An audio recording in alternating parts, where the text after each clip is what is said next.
ಇಫ್ತಿಯಾರ್ಪುರದಲ್ಲಿ ಭಾಗವಹಿಸಿದ್ವಿ.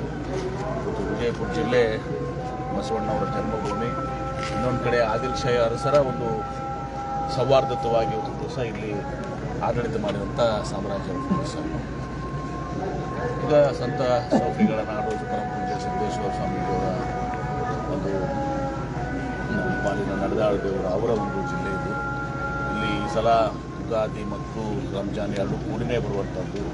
ಅದಕ್ಕೆ ನಾವೇನು ಭಾವೈಕ್ಯತೆಯ ಒಂದು ಜಿಲ್ಲೆ ಇದಾಗಿದೆ. ಅದಕ್ಕೆ ನಾವು ಹಿಂದೂಗಳು ಮುಸಲ್ಮಾನರು ಎಲ್ಲರೂ ಕೂಡ ಯುಗಾದಿ ಹಬ್ಬವನ್ನು ರಂಜಾನವನ್ನು ಪರಸ್ಪರ ಪ್ರೀತಿ ವಿಶ್ವಾಸದಿಂದ ಎಲ್ಲರೂ ಕೂಡಿ ಆಚರಣೆ ಮಾಡೋಣ ಅನ್ನೋ ಮಾತನ್ನು ಇವತ್ತು ದಿವಸ ನಾನು ಹೇಳಿದ್ದೇನೆ. ಹೀಗಾಗಿ ಇವತ್ತು ಈ ಒಂದು ಇಫ್ತಿಯಾರ್ಪುರದಲ್ಲಿ ನಮ್ಮ ಭಾಗವಹಿಸಿದೆ. ಸರ್ ದಿನಾಂಕ ಘೋಷಣೆಗೆ ಸರ್ ಬಟ್ ದಿನ ಭಾಳ ಕಡಿಮೆ ಸರ್ ಉಪಚುನಾವಣೆ ಸರ್ ಬಾಲ್ಕೋಟಿದ್ದು ದಾವಣಗೆರೆ. ನೋಡಿ, ಅವರು ಚುನಾವಣೆ ಏನು ಕಮಿಷನರ್ ಇದ್ದಾರೆ, ಕೇರಳ ಮತ್ತು ಬಾಗಲಕೋಟು, ದಾವಣಗೆರೆ, ಆಸಾಮು ಎಲ್ಲದಕ್ಕೂ ಕೂಡ ಕಡಿಮೆ ಸಮಯ ಇದೆ. ಜಾಸ್ತಿ ಸಮಯವನ್ನು ವೆಸ್ಟ್ ಬೆಂಗಾಲ್ಗೆ ಇಟ್ಟಿದ್ದಾರೆ. ಅದ್ರ ಬಗ್ಗೆ ನಾನು ಮಾತನಾಡೋಕ್ಕೆ ಹೋಗೋದಿಲ್ಲ. ಆದರೆ ಇಷ್ಟೇ, ಅದೇನೇ ಇದು ಸಮಯ ಅಷ್ಟೇ ಇದ್ದರೂ ಕೂಡ ನಾವು ಕಾಂಗ್ರೆಸ್ ಪಕ್ಷ ನಿಶ್ಚಿತವಾಗಿಯೂ ಕೂಡ ಇವತ್ತು ಕೇರಳದಲ್ಲಿ ಗೆಲ್ತೀವಿ, ಆಸಾಮದಲ್ಲಿ ಗೆಲ್ತೀವಿ, ತಮಿಳುನಾಡಲ್ಲಿ ಇವತ್ತು ಸಹ DMK ಗೆಲ್ತದೆ.